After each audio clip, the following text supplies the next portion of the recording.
Ito ang nag-viral na video ng paghuli ng 5 LTO enforcers sa isang nagpakilalang magsasaka sa Panglao, Bohol nitong Biyernes. Hinuli ang senior citizen na nakita ang may dalang bolo at tila pinagtulungan ng 5 LTO enforcer. Ang isa tila inambahan pa ng saksakang matanda. Sibak na sa pwesto ang 5 LTO enforcer, pero paliwanag nila may mga ulat na nakainom umano ang lalaki kaya nila ito dinakip. Pero sabi ng Transportation Department, kahit pa, we are the people's servants and not their lords. Wala pong mag-justify sa nakita nating dahas na ipinakita ng ating mga law enforcers. pinaiimbestigahan agad ng DOTR ang insidente. Hindi nagpakilala ng panahon na yun, pero napag-alamang kapatid na ng dating Vice Mayor ng Panglao ang magsasaka. It doesn't matter, kahit sino pa yan, no? Kababayan natin yan eh. Citizen yan eh. Kung kapatid ni ganito, walang kapatid, walang kilala sa gobyerno, it doesn't matter.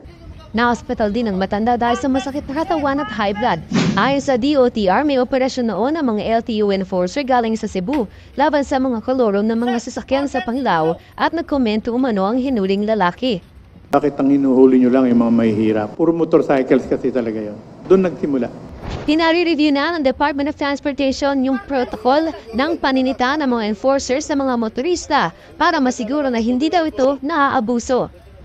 Kahit daw si Transportation Secretary Vince Dizon nagtataka sa madalas niyang nakikita ang paninita sa mga motorsiklo, pero hindi naman aniya ititigil ang mga operasyon habang may nangyayaring pagrepaso.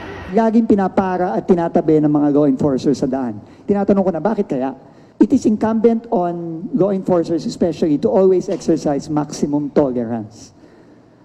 No, hindi po pwedeng ganon. 5 po sila, nag-iisa po si Mang Bert. We apologize profusely for its happening.